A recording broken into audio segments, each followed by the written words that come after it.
इकराम, बुजुर्गान कौम और मिल्लत, मेरे गयूर नौजवान साथियों, शे नशीन पर तशरीफ फरमा मोहतरम जनाब अख्तर ईमान साहब, सदर बिहार मजलिस इत्तेहादुल मुस्लिमीन व रुकन असम्बली, जनाब माजिद हुसैन साहब, रुकन असम्बली हैदराबाद, जनाब वारिस पठान साहब, जनाब आदिल हसन साहब, जनाब जलाल साहब, जनाब वक़ार सिद्दीकी साहब, राशिद जलील साहब, जनाब फैसल साहब और तमाम मेरी जमात के रुफ़क़ा व मोअज़्ज़ीन, मैं सबसे पहले आप तमाम का शुक्रिया अदा करना चाहता हूं कि आपने अपना कीमती वक्त निकाल कर आज मजलिस इत्तेहादुल मुस्लिमीन के इस जलसे आम में आपने शिरकत की। आपका बहुत बहुत शुक्रिया। और मुझे इस बात का अंदाज़ा है कि बहुत ज़्यादा बारिश होने की बिना पर इस मैदान में अभी ज़मीन सूखी नहीं है, मगर आपकी मौजूदगी हमको इस बात का एक पैगाम देती है कि अल्हम्दुलिल्लाह मिथिलांचल में मजलिस इत्तेहादुल मुस्लिमीन की ज़मीन बड़ी मजबूत है और आप लोगों की मौजूदगी से इंशाअल्लाह ताला आने वाले विधानसभा में मुझे यकीन है कि मजलिस इत्तेहादुल मुस्लिमीन के उम्मीदवारों को आप अपने वोट से और अपने दुआओं से उसको देकर कामयाब और कामरान करेंगे।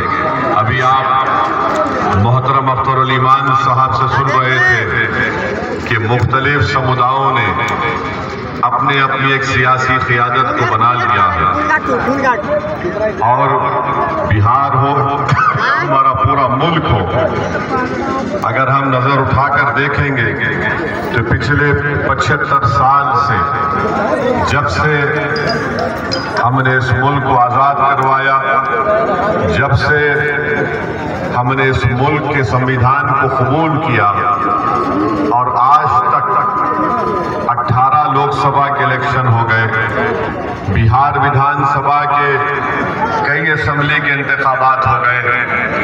मैं आपको ये बात बता रहा हूँ, याद रखिए भारत की जमहूरियत की लोकशाही की एक तल्ख हकीकत ये है कि जिसके पास उसका सियासी नेता होगा उसी से इंसाफ किया जाएगा, बल्कि उसी की कदर की जाएगी, उसी को मुकाम दिया जाएगा, उसी को उसका हक दिया जाएगा। अगर आप ये समझेंगे कि हम 19% बिहार में हैं और उसके बावजूद भी हमसे इंसाफ नहीं किया जाता, तो मेरे भाई मुझे एक सच्चाई को कहने दीजिए। ये तल्ख बात जरूर है, मगर सच्चाई ये है कि हम सिर्फ वोट डालने वाले बनकर रह गए, हम शहरी नहीं बन सके।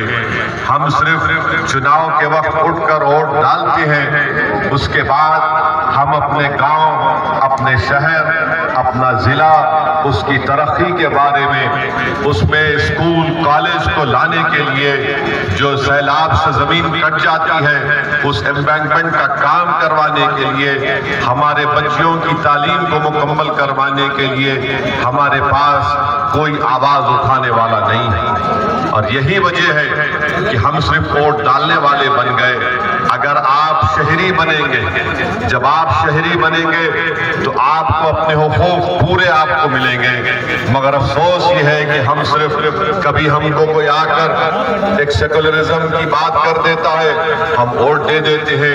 कभी आकर कोई कहेगा कि फिरका परस्ती को शिकस्त दे दीजिए, हम उसको वोट दे देते हैं। मगर बताइए, हमने हर महाज पर, हर इशू के ऊपर, हर मुद्दे के ऊपर आप और हमने मिलकर वोट दिया।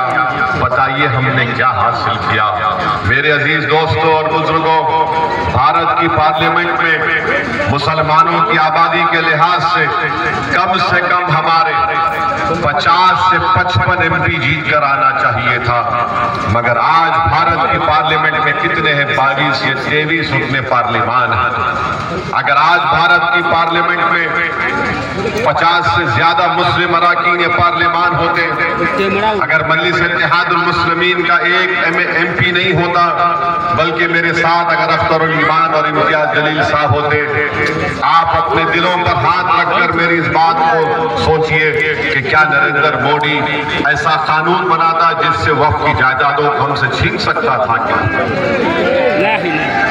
मेरे भाई, आप नहीं में जवाब तो जरूर दे देंगे। मेरे भाई, आप नहीं में जवाब जरूर दे रहे हैं, मगर बताइए क्या ये जवाब इतना काफी है कि हम नहीं बोल दें? मेरे दोस्तों, हमको और आपको अपना महासेवा करना है, एक तब्दीली को पैदा करना है। हमको अपने वोट से अपने नेता को कामयाब करना है। और याद रखिए, मिथिलांचल की सरजमीन पर बसने वाली, इस तारीखी सरजमीन पर बसने वाली जनता के दरमियान में खड़े होकर कह रहा हूं, नेता तुम्हारे दरमियान से बनेगा। कोई नेता आसमान से नहीं आएगा, कोई जमीन के अंदर से निकल कर नहीं आएगा। एक मामूली सी आदमी को आपको अपना नेता बनाना पड़ेगा। देखो, यादवों का नेता है, हर समाज का, ठाकुरों का, ब्राह्मण भाइयों का नेता है, भूमियारों का नेता है, EBC का नेता है, पसमानदा तबकात का नेता है, माझी का नेता है, पासवान का नेता है, अरे सबका नेता है। अगर किसी का नेता नहीं है तो बिहार में 19% मुसलमानों का नेता नहीं है। ये सच्चाई है, इसको आपको कबूल करना पड़ेगा। और अगर कोई ये दिमाग में अपनी बात डालकर सोचता है, अरे भाई ये ओवैसी क्या कह रहा है, कैसा हम अपना नेता बनाएंगे?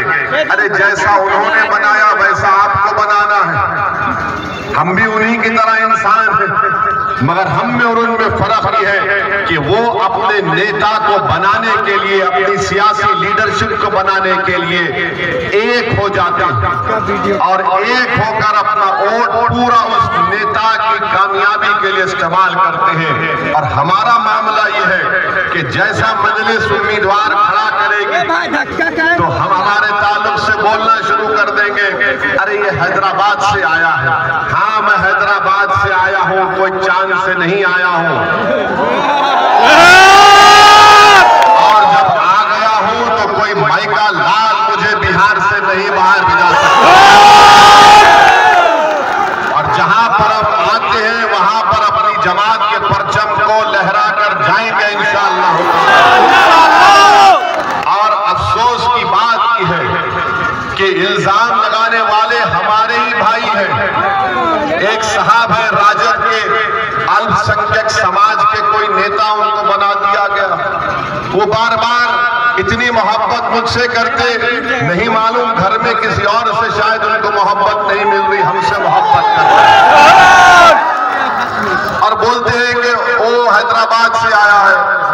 अरे जनाब, आपका लख्ते जिगर, आपका बेटा अगर आज अल्लाह ने उसको डॉक्टर बनाया तो मेरे मेडिकल कॉलेज में पढ़ाकर बनाया, जब तुमको याद नहीं आया?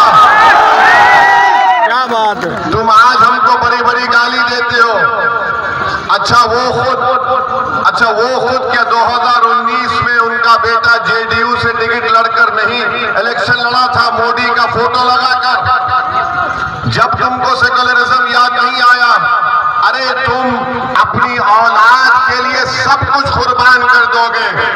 और मैं बिहार आकर 19% जनता की इंसाफ की बात कर रहा हूं। मैं बिहार को अपने बेटे के लिए नहीं आया हूं। मैं बिहार को इसलिए नहीं आया हूं कि हैदराबाद से किसी को लाकर यहां पर इलेक्शन लड़ा दूं। मैं बिहार को इसलिए नहीं आया हूं कि यहां पर वोट हासिल करके जिस तरह वो हमारे 4 MLA अपना जमीर बेचकर बेईमान साबित हुए, वो अपना जमीर भेज देंगे। मैंने मैं यहाँ पर आया हूँ तो 19% जनता को एक नेता बनाने के लिए, और ऐसा नेता बनाने के लिए जो ना राजद से डरेगा, ना मोदी से डरेगा, ना नीतीश से डरेगा, बल्कि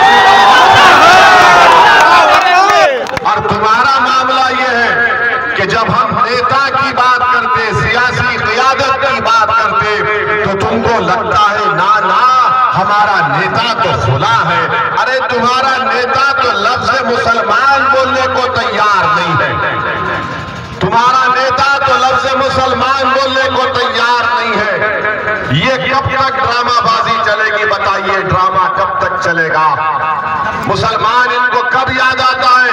चुनाव आ गया, ए भाई हमको वोट दे दो, उसके बाद उसको पलट कर मत पूछो।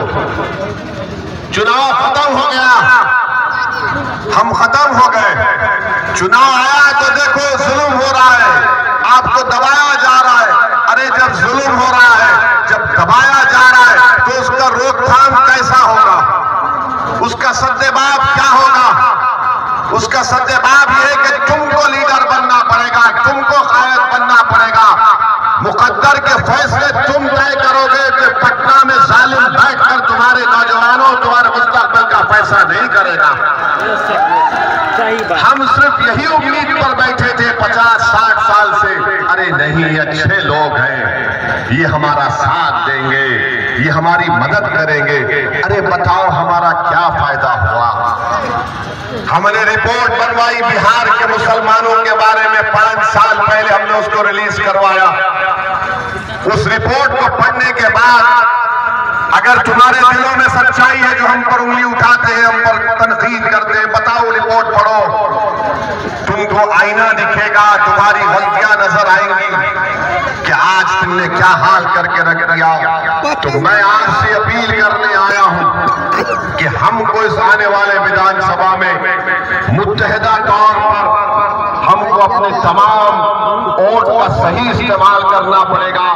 और मैंने अभी अख्तरुल ईमान साहब से बात की और उन्होंने ये बताया कि इंशाअल्लाह ताला यहाँ पर इंशाअल्लाह ताला मुख्तलिफ विधानसभा में, झाले में, बिस्फी में, क्यूटी में और दरभंगा में मजलिस का उम्मीदवार खड़ा किया जाएगा इंशाअल्लाह।